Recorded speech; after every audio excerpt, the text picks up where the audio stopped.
नमस्कार, आप देख रहे हैं 9 भारत समाचार। राज्य के धर्म स्वयं और वन मंत्री कोंडा सुरेखा ने कहा कि वरंगल जिले में मंदिरों के विकास पर विशेष ध्यान दिया जा रहा। धर्म स्वयं मंत्री कोंडा सुरेखा ने वरंगल शहर के प्रसिद्ध भद्रकाली मंदिर परिसर में लगभग 30 करोड़ रुपए की लागत से मंदिर निर्माण की आधारशिला रखी। इस कार्यक्रम में विधायक राजेंद्र रेड्डी उपस्थित थे। जिला कलेक्टर प्रवीण्य भद्रकाली मंदिर एसी शेषु भारती, अन्य अधिकारी एवं कर्मचारी शामिल हुए। इस अवसर पर बोलते हुए मंत्री कोंडा सुरेखा ने कहा कि जिले में मंदिरों के विकास पर विशेष ध्यान दिया जाएगा। శుభదినంగా భావిస్తా ఉన్నాను.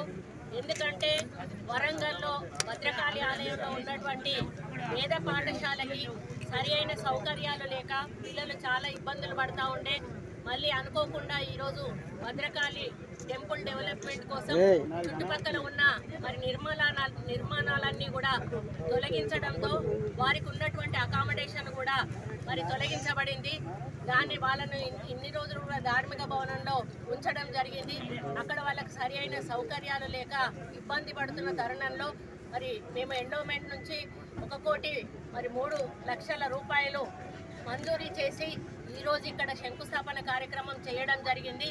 ఈ యొక్క వేద పాఠశాల నిర్మాణం జరిగితే మరి యొక్క వరంగల్ హన్మకొండ మొత్తానికి కూడా ఒక మంచి పాఠశాల ఇక్కడ మేము ఇచ్చిన వాళ్ళం అవుతాము.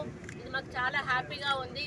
దీంతో పాటుగా మరి ఆ యొక్క భద్రకాళి డెవలప్మెంట్ కూడా మరి చాలా ఇంపార్టెంట్గా తీసుకొని కలెక్టర్ గారు ప్రత్యేకంగా పరిశీలిస్తూ పరీక్షిస్తూ పర్యవేక్షిస్తూ దాన్ని ముందుకు తీసుకెళ్తున్న సందర్భంలో రాబోయే రోజుల్లో కూడా మరి భద్రకాళి అమ్మవారికి కూడా ఒక వైభవమైనటువంటి మరి గుడిగా తయారు చేసి భక్తులు ఇప్పటికే చాలా ఎక్కువ మొత్తంలో వస్తూ ఉన్నారు. అక్కడ సరిపోయే స్థలం లేదు కాబట్టి చుట్టుపక్కల ఉన్నటువంటి గవర్నమెంట్ ప్లేసులలో ఏవైనా మరి నిర్మాణాలు అవి ఉన్నా కూడా లేకపోతే మరి ఎవరైనా ఆక్రమించుకుని ఉన్నా కూడా అవన్నీ కూడా తొలగించి ఆ యొక్క స్పేస్ని ఇంకా ఎక్కువ చేయాల్సిన బాధ్యత మా మీద ఉంది. ఎందుకంటే మరి భక్తులు వచ్చినప్పుడు ఎక్కువ వచ్చినప్పుడు తోపులాట కానీ తొక్కిసలాట కానీ అయ్యేటువంటి అవకాశం ఉంటుంది.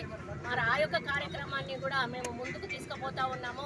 కాబట్టి ఈరోజు మా చేతుల మీదుగా ఈ కార్యక్రమం అదేవిధంగా మాడవీధులకు కూడా దాదాపు 50 కోట్ల రూపాయలు ఇవ్వడం జరిగింది. ఇవన్నీ కూడా మాకు చాలా హ్యాపీగా ఉన్నాయి.